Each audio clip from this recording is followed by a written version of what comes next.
on my own birthday. They know me as Vanessa. If you dare to watch this, stay close. Have you ever loved a devil disguised as family? My grandfather's voice was steady, almost proud, when he asked, "Did you like the car I sent you last year?" The word car sliced straight through me. What car? I hadn't received a single thing.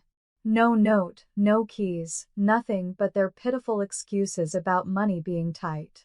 My grandfather's eyes shifted to my parents, who stood stiff, their faces draining of color like spilled milk. The room went deathly still. Then came the questions, the unraveling, the chaos that tasted like burned trust. My parents had always controlled my life, my curfews, my choices, even my friends. But this was different. They'd taken what was meant to be mine. They'd stolen a future that belonged to me, and they'd smiled while doing it. The house felt smaller with my grandfather's stare pinning them to the wall.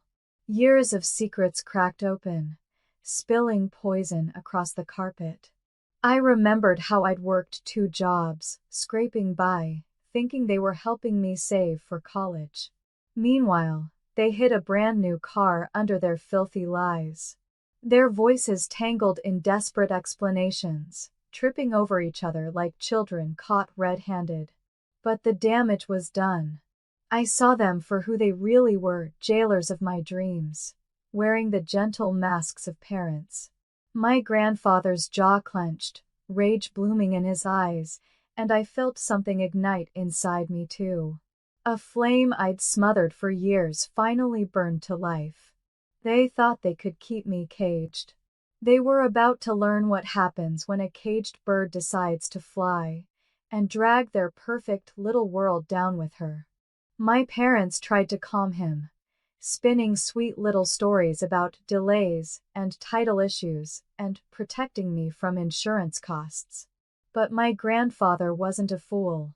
His voice was a blade, slicing through their lies. You kept a car meant for your daughter? You stole her chance to stand on her own. They stammered, reaching for sympathy, painting themselves as saviors instead of thieves. I watched them unravel, the panic crawling across their faces, their precious illusions cracking. For so long, they'd ruled me with guilt, weaponizing my love against me, twisting it until I thought my place was under their thumb. Not anymore. My grandfather's eyes met mine, fierce with a pride I hadn't felt since I was a child. Vanessa, you deserved that car. You deserved better. His words built a spine inside me, stronger than any steel. I turned to them, to the people who called themselves my protectors, and I saw nothing but strangers in their skin. My mother's lip quivered, a single tear sliding down, but I felt no pity. My father's hands twitched as if reaching for a lie he could still sell me. Not today. My voice was steady as I asked, "Where is it?" They froze. "Vanessa, we can talk. Where is it?" That day, something shattered between us.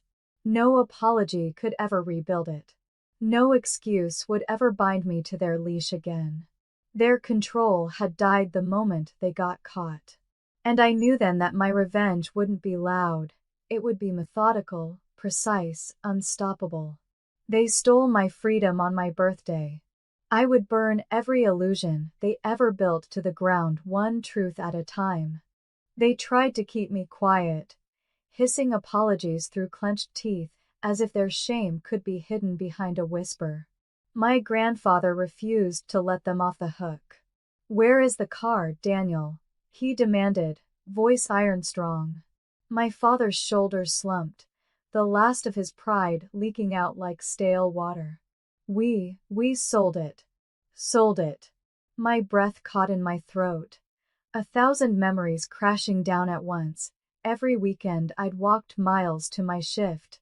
Every night I'd come home exhausted while they sat in comfort, watching me struggle, knowing the keys to my freedom sat rotting in a dealership lot. I saw my mother's eyes dart away, the same eyes that used to read me bedtime stories. Now, all I saw was betrayal. "We needed the money," she whispered, as if that made it any better. "They spent it. They sold my gift, my future, and spent it." I felt my knees weaken, but I refused to fall. My grandfather's voice boomed through the living room like a funeral bell. "On what?" They couldn't answer. I already knew. Their vacations. Their credit cards. Their pathetic image of a perfect family built on my suffering. That moment was my rebirth. I didn't belong to them anymore. The fire inside me demanded justice, not just for the stolen car, but for every sacrifice they took from me without asking. I would not scream. I would not beg. Instead, I'd make them watch me rise, step by step, until I stood so tall they'd choke on their own envy. My grandfather nodded to me, silent permission in his eyes, as if telling me it was time to break free. And I promised him with a single breath, they would never clip my wings again.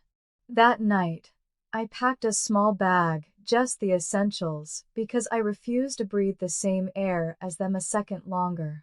My grandfather waited by the door, hands steady, eyes burning with a quiet fury that made me feel safe for the first time in years. "Vanessa," he said, "come with me." No hesitation. My parents tried to block me, their voices cracking in frantic pleas. "We're still your family." But they were too late.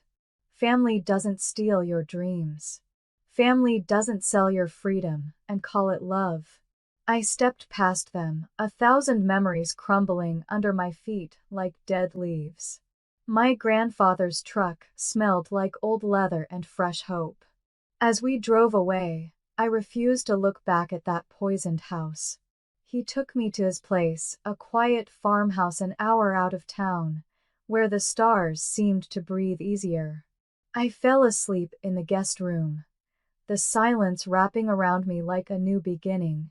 But rage does not rest, does it? In the dead of night, I lay awake, replaying every lie, every smile they weaponized to keep me small. They had stolen money that wasn't theirs. And they'd done it because they thought I'd never find out. They underestimated me. Tomorrow, I'd start digging. I'd find out every dollar they took, every secret they buried. I would expose them to every friend, every neighbor, every distant relative who still thought they were saints. They made me their prisoner. I was going to become their worst nightmare. Morning light peeled away the night, but my anger stayed, sharp, awake, alive. My grandfather sat at the kitchen table, coffee steaming between his big weathered hands. "What's your plan?" he asked, voice calm, but eyes hungry for truth. I told him everything, how they'd controlled my accounts, how every paycheck somehow vanished, how I'd been left begging for rides while they paraded around with new clothes and fancy dinners. He didn't flinch. Instead, he reached into an old file cabinet and pulled out a thick folder, bank statements, receipts, records. "I've kept copies," he said, "just in case they pulled something like this." My chest squeezed. All these years, he had been my silent guardian. I flipped through the evidence, each line a bullet through their mask. Vacations paid from my birthday funds. Credit card balances, mysteriously cleared just days after my supposed college savings were withdrawn. They had stolen thousands of dollars meant for me. Thousands. A shaking rage took hold of me, but I refused to cry. I would weaponize the facts. By the end of the week, I'd file a report. I'd freeze every account. I'd confront them with their sins, recorded and undeniable. My grandfather promised to stand by me, his jaw set like iron. I felt something new in my blood, power. They had stolen my dreams for far too long. Now I'd take theirs. They would taste the kind of fear they'd taught me to swallow. When I was done, They'd know exactly what it felt like to watch your world slip through greedy fingers. This was no longer about a car. This was about me finally breaking their grip for good. By the time I stood on their doorstep again, I was no longer their daughter. I was a reckoning. My grandfather waited beside me, a silent mountain, while I rang the bell. My father answered, forced a pitiful smile, eyes darting behind me as if searching for an escape route. Too late. I stepped forward, folder in hand. "We're going to talk," I said, each word a loaded weapon. Their living room felt smaller now, like the walls were closing in on their dirty secrets. I laid out the papers one by one, bank statements, forged signatures, dates, receipts. Their panic was almost musical. My mother's voice shook. "Vanessa, you don't understand." "No," I snapped. "You don't understand. You stole from me." My father tried to stand, but my grandfather's voice pinned him to the couch. "Sit down, Daniel." I watched them shrink before me. I had been their puppet for too long, dancing for their praise, desperate for their approval. But no more. "You are going to transfer every dollar you took," I said, "or I will press charges. Fraud. Theft. Elder exploitation." My mother's face fell apart. My father's fists clenched, but he was powerless. "How could you do this to us?" she whimpered. The hypocrisy nearly choked me. "You did this to yourselves," I shot back. Their perfect world was burning, and I was the match. My grandfather placed a comforting hand on my shoulder, his silent way of saying I'm proud. They had stolen my future.